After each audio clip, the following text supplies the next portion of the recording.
They are the artists who put the pop in American pop. Marvin Gaye, the Platters, Van Morrison, Tom Jones, the Everly Brothers,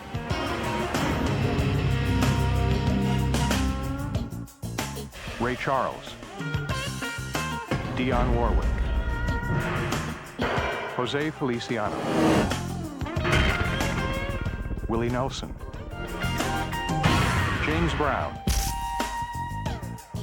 This is the series that goes backstage and tells the stories of those who entered the recording studio and created gold.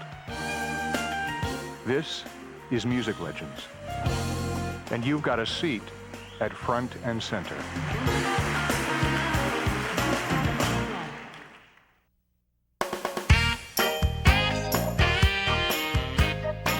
Wow, I mean, what can you say about Van Morrison? An innovator, a true innovator. I mean, really seriously, probably one of the few. You know what? It's hard to think of anybody in music, actually, that is, well, as prolific and well-respected, you know, as original as Van Morrison was. Is. This guy has some kind of a muse. Whatever it is, it's made him put out over 20 albums since he started. He's a lyrical visionary. I don't think it's too much to say he's an actual lyrical visionary. And he's still making albums today. It seems like there's nothing that can slow this guy down. He's still at it. I think, if I recall, his real name is George Morrison. The Van comes from his middle name, Ivan. His roots are interesting. He always comes back to them. He's not just a pop star with a fake persona. There are some fans who think that he's purely American, which is only because he's really shy about giving interviews. They don't even know what he sounds like. He was born in Ireland, Belfast actually, in the 40s, 1945 actually. He grew up in this real working class environment. His parents were musical, but they were real workers. He does it all. He sings, he writes, he plays, got tons of different instruments, and I don't know, I guess probably he's pretty much influenced every aspect of music. To this day, you know what I see? I see that people can't really pigeonhole him because he's influenced by so many different genres.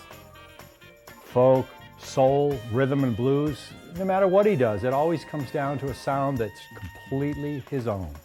To me, he's a genius. And in rock and pop, to call someone a genius and have nobody argue is rare. I think it's a mixture of not just where he comes from, but all of these other influences. It's rare when somebody is big in pop music and you don't know what he talks like.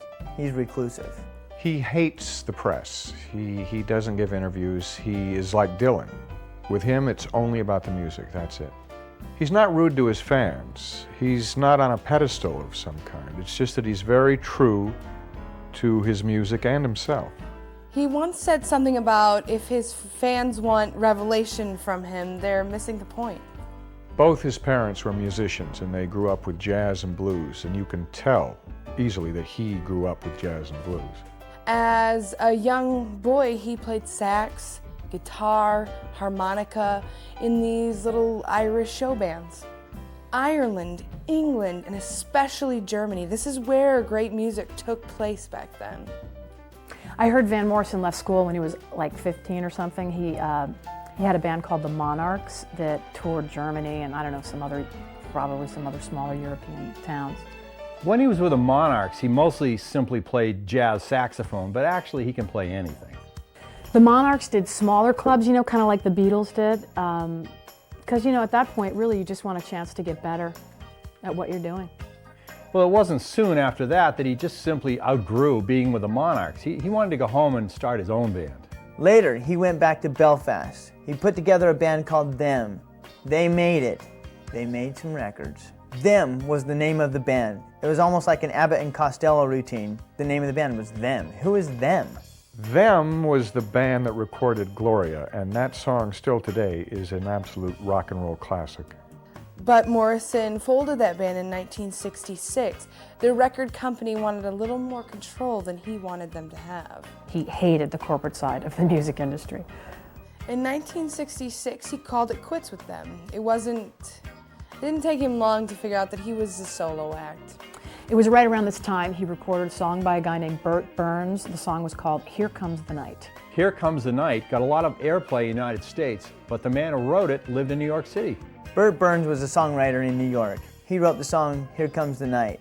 He loved the way Van did that song. As any good songwriter knows, you're only going to be as successful as the people who record your songs. Burt Burns brought Van Morrison to New York with a one-way ticket. He wanted to collaborate with Van. There was an American label back then by the name of Bang, and that's the label that Van Morrison and Burt Burns were on. So in about 66 or 67, Burt Burns and Van Morrison put out an album together. And they also worked together on the first Van Morrison record ever released, called Blowin' Your Mind. That was back in 1967. That album has been recut and redone so many times. I think there's a dozen different titles for that same album. Back then, albums were renamed and re-released as fast as they came out. That's exactly what happened with Blowin' Your Mind. It's said that he's quite a perfectionist and he was never happy with that album. I don't know if that's true, but that's what people say. People say Morrison hated that album, but it's a great piece of work. Brown Eyed Girl's on that album. Brown Eyed Girl went into the top 10 right away, so here he was, he's just getting here, and Van Morrison has a song in the top 10. To this day, Brown Eyed Girl plays on some oldies station every single moment of the day. I guarantee it. So look how fast he made classics. Gloria, done with Them, that was a hit, then Brown Eyed Girl. I mean, this guy could do no wrong.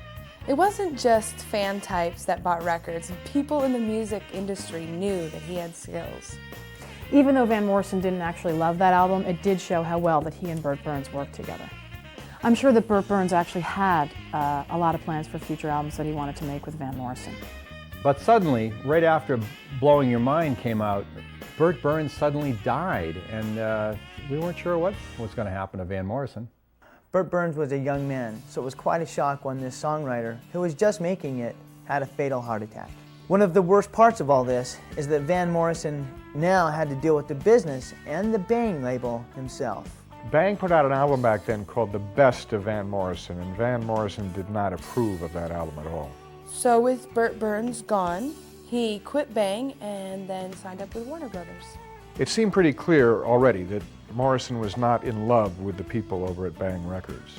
Morrison signed his next record deal with Warner Brothers, I believe, and they say he made his next album in 48 hours. One of the amazing things I know about Van Morrison is that people say he did Astral Weeks in only 2 days. Can you imagine doing an album of that stature in 2 days? That is amazing.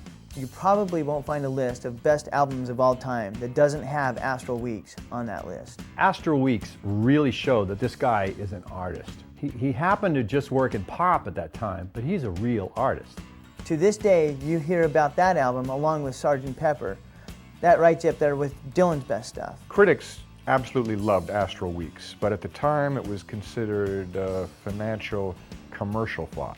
Madame George was on this album. Cypress Avenue was on this album. I mean, this was some serious stuff.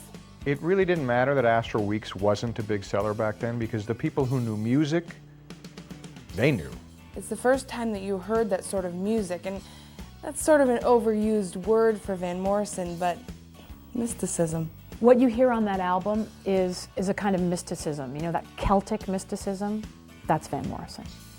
He was very experimental how he used certain instruments on that album, like violins, horns. With that album, he found a new way to do instrumentation. It had a lot of new things like brass and strings, which he hadn't done before. It's not that his next album was not as artistic as some of the other ones. It's just that by then the general public had caught on to his method of doing things, so that it was a natural comparison.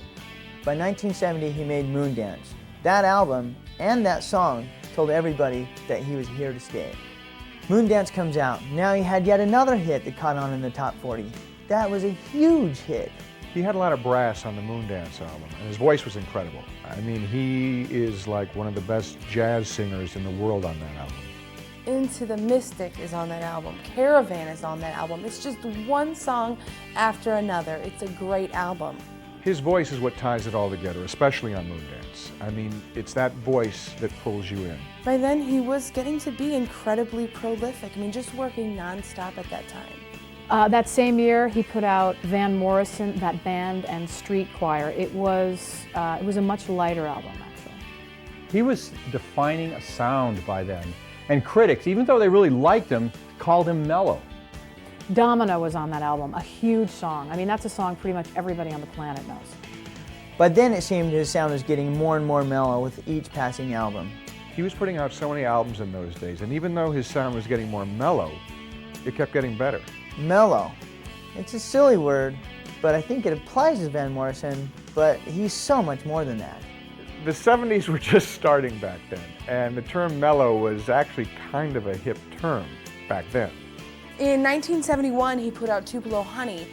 It was a bit mellow, but it was a great album. Tupelo Honey had Moonshine Whiskey on it, I Wanna Rue You, all incredible songs. I Wanna Rue You was just one of those songs he kept playing over and over and over. By 1970, Van Morrison was already an institution in pop music. He became good friends with the guys in the band. They shared that same classic sound. Other musicians absolutely had awe for Van Morrison when he proved he was going to be around for a very long time. It was around that time the band asked him to be a guest on the album Cahoots, and he did it. Years later, when Martin Scorsese made The Last Waltz with the band, they brought in Van Morrison and he sang Caravan. Anyway, around that era, say 72, he was putting out an album about every 10 months or so. If you go back to the early 70s, 1972, he put out St. Dominic's Preview, which had a very similar sound as Astral Weeks. That album also had I'm in Heaven When You Smile, and it also became popular years later. That very same song came out about a decade later, but not by Van Morrison, by somebody else. I think it was, in 1983, I'm in Heaven When You Smile was covered by some other band. What was their name? Dexy's Midnight Runners, they were the band, those guys. They did the cover of I'm in Heaven When You Smile in the 80s. I have nothing much to say about Dexy's Midnight Runners. Let's get back to Van Morrison. In the early 70s, I think it was like 1973, Van Morrison put out an album called Hard Nose the Highway. Hard Nose the Highway had a number of really good songs on it, like Purple Heather. Hard Nose the Highway. I mean, he always came out with these bizarre titles. Sometimes you'd just be like, where did he get that? Anyway, hard to figure. At that time, he was touring and just selling places out, and he did a very smart thing that turned out to be very successful. He recorded those concerts live, which wasn't being done very much at the time, or when it wasn't very successful, but his were. In 1974, he put out that double record set, the live album. Some people still say that's one of the best live albums of all time. The live album in '74 was great because you have this real energy that comes through in every song. It's Too Late to Stop Now is the name of the double album that Van Morrison put out in 1974. The live album wasn't the only thing that he did in '74. He also put out original new material then as well. As a result of his trip back to Belfast in 1974, we got the album Veed Fleece. That was the first time Van Morrison had ever been back home for something like 8 years. In the mid-70s, you sort of saw Van Morrison connect to where he came from, all that Irish heritage. I don't know whether it was an influence of his Belfast trips or whatever it was. Anyway, Veed Fleece, now there was an abstract album.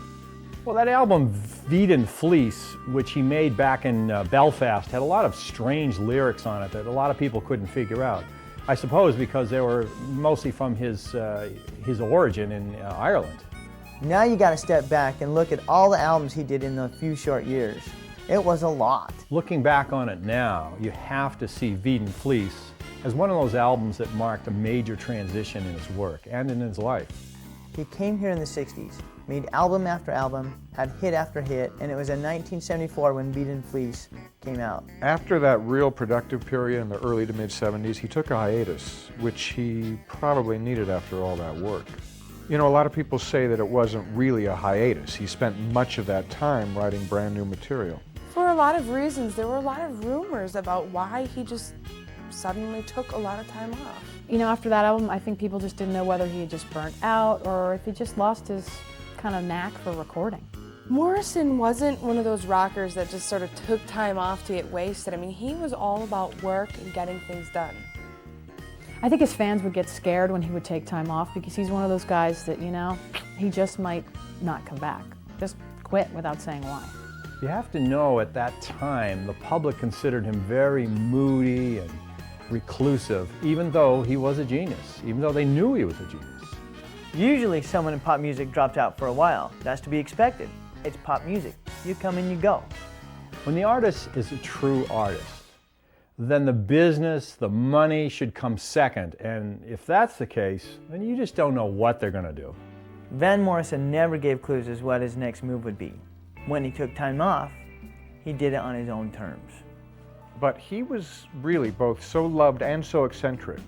And people always wanted more from him, especially his fans. They just couldn't figure him out. Because he had that sort of mystery around him, when he vanished, people wondered if he'd even come back. In the 70s, when a rock singer disappeared, you had to wonder what was going on. What's he up to? Where is he? What's happening? His fans couldn't wait for him to come back. I mean, rumors were flying about what he was doing. You know, there's a rumor around that he made a whole album, finished it the whole 9 yards, and was so unhappy with the finished product, he just scrapped it. Later, it was discovered that he was working still the whole time on something else, something, I guess, new. At that time, he was trying to come up with something new. He was trying to experiment. He put a lot of new musicians and new sounds together in order to make something that was different from what he'd been doing in the past. Finally, a new album came out in 1977. Appropriately enough, it was called A Period of Transition. A Period of Transition. After all that time, what else could he call it? It was a great album. Flamingos Fly is on the Period of Transition album, and so is The Eternal Kansas City, I think. Some of the critics were tough on him with that album, but it's Van Morrison, you know, they sort of expected something, so that's what happens. It was an interesting collection of songs. I mean, a couple of those actually were big hits around the world. Whatever you thought of the album, I think people mostly just felt really relieved and happy that he was just back making music again. The fact that he returned to the studio, the fact that he didn't quit the business, that was cause for celebration. A year later, however, he was back into that groove of making an album every few months. It was as though he'd gone back home and gotten his batteries recharged, and now he was back at that pace that he used to have. In 1978, he put out the album Wavelength, and that was a little better received than A Period of Transition. Wavelength was a pretty cool album. He was really back by then. In 1979, the album was Into the Music, and it was a very serene disc for him, very personal stuff on that album. Common One was the name of the album in 1980. He experimented with some things on Common One. He tried some long format stuff on that album. Summertime in England, now there is a long song. I mean, that is a long song. I think it's like 15 minutes or something. So it's a long song, right? But it's not too long if you're a Van Morrison fan. I mean, as a matter of fact, it's probably too short. In 1980, he really did appear to be re-energized, but he didn't have another album until 1982. Beautiful Vision. That was the name of the album that came out back in 1982. You can hear a lot of his Celtic background on a lot of the tracks of Beautiful Vision. With Beautiful Vision, you could almost see a guy who was becoming proud of his homeland. Really sentimental. You'd hear of this transition, this guy who was a rebel when he left Ireland, and now he became this older, wiser man who was now embracing it.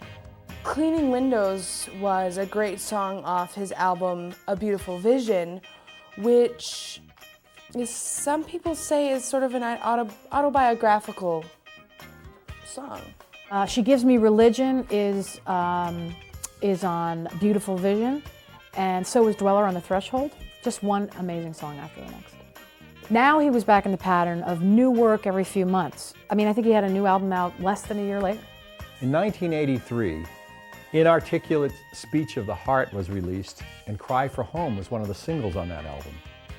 Well, because he had all this new material, he started touring again, and he did not just the new material, but all of his classic songs as well.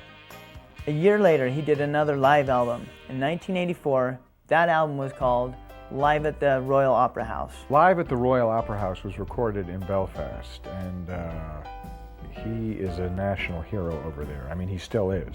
The live album of '84 was cool because he got to make it back home. A lot of live albums have bad sound problems, audio problems, but the Royal Opera House album of Van Morrison's, it's immaculate.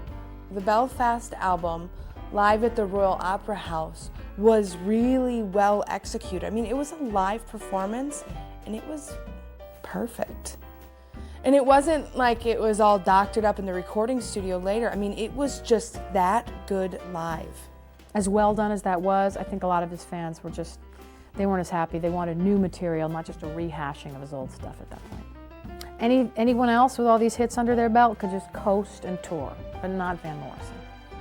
In 1985, he released another album called Of Wonder, which garnered him both critical and fan acclaim.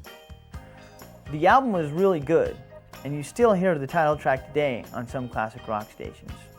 By now, it was over 20 years since his first album, since he'd first come here, but it was like a new generation discovered him all over again. Of Wonder reminded people how great and how permanent Van Morrison had become. A year later, 1986, you had to wonder what he was saying with the title of that next album. A lot of people thought the album No Guru, No Method, No Teacher was some sort of message, some sort of sign. I mean, a lot of critics said he was merely scolding his disciples when he put out that title on that album in 1986. Maybe he wasn't saying anything. I mean, it surely wouldn't be the first time he was just being abstract. In my opinion, he had to be saying something. I mean, I don't think he's the kind of guy that just throws out words with no meaning. Van Morrison has never really been comfortable with just how revered he is in popular music. He's a kind of artist that's really much more interested in the music that he does, not what people think of him. Well, you can try to get insight about his personality and his true being from listening to his interviews, except he doesn't give interviews. He doesn't like being called a genius, an icon. All these things, whether he likes it or not, he is. You name your album No Guru, No Method, No Teacher, and you're pretty much saying basically, hey, I am just merely a songwriter. He writes songs and he performs them like nobody else. To him, that's all he does. But hey, that's a lot. I don't really know if there's any such thing as anybody having an autograph from Van Morrison. I'm not a guru. There's no method to how this music is created. I'm not a teacher. That album had a lot of that Celtic feel, you know, sort of the stuff that you heard in his earlier album. He seems to be one of those artists that feels that the whole process will fall apart if you analyze it too much. One Irish Rover is one of the outstanding songs on the album No Guru, No Method, No Teacher. You ain't gonna get more Celtic than songs like One Irish Rover. I mean, that's about as Celtic can get. Well, if you get back to the album title, you have to realize that it's really not arrogance that he thinks people would think that of him. It's funny, after all these albums and all these hits, Van Morrison still sees himself as a simple working man. You come from that part of the world, it's hard not to be a proud working class citizen. The public seems to think that he's an enigma just because he wants the music just to speak for itself. I'm sure it frustrates him when the music industry tries to get him to talk about something that he's created. If the music is good, really good, and his is, then why talk about it? Even in the late 80s, as tired as he was of the whole business side of everything, he was still making great records. In 1987, he released another album called Poetic Champions Compose. I'm afraid that one was not as successful as many of his other albums. In 1988, Irish Heartbeat came out, and that had a different billing than any of the other albums. Now that album was a real labor of love. The title on it was Van Morrison and the Chieftains. About a year later, he was making music that was as Irish can get. As Irish Heartbeat was, he was still experimenting with new sounds on his next album. A year later, in 1989, Avalon Sunset came out, and it was a bit different. It had a lot of new age sounds to it. Avalon Sunset got a lot of play on new age and jazz fusion radio stations, Not that it was airheaded, it was quite good. When the new decade rolled around, this guy was still going strong. He made one of what I think is probably one of his best albums, Enlightenment, in the beginning of the 90s. Hymns of the Silence came out in 1991, but it took him a full year to come out with yet another album. I don't believe that in 1992 he released any albums at all, but I believe in 1993 he did. Too Long in Exile was released in 1993. Then he took a little bit of time off before the next album. By '94, I'm not sure if he was living in America or Belfast, but I know he spent a lot of time in the United Kingdom. His next album was How Long Has This Been Going On? It was released '95, and he recorded that in London, I'm pretty sure. That album was a real tribute to Van Morrison's roots. I mean, I had a lot of guests, really good guests on that album. It was a real treat. Robin Asplund is a great pianist, and I'm pretty sure he played on How Long Has This Been Going On? Alec Dankworth and quite a few other really good artists showed up to be on that album. Annie Ross, Alan Skidmore, George Fame, Alec Dankworth, Robin Asplund. I mean, the list just goes on and on. That year he was very, very busy, and he had yet another album come out almost at the same time. That same year, he put out Days Like This, that had horn arrangements by Pee Wee Herman. The musician, not the comic. Days Like This had 2 duets on that album. He sang one of them with his daughter, Shanna. His daughter is a good vocalist. She has a real sense of music and also has a really good sense of style. In the late 90s, this guy's still putting out albums. One in late 1996, another one in '97. I can't even remember the titles of those ones that came out before the millennium. I mean, this is a busy guy. By 2000, he had spent almost 4 decades in the music business, either actually recording or certainly being well respected.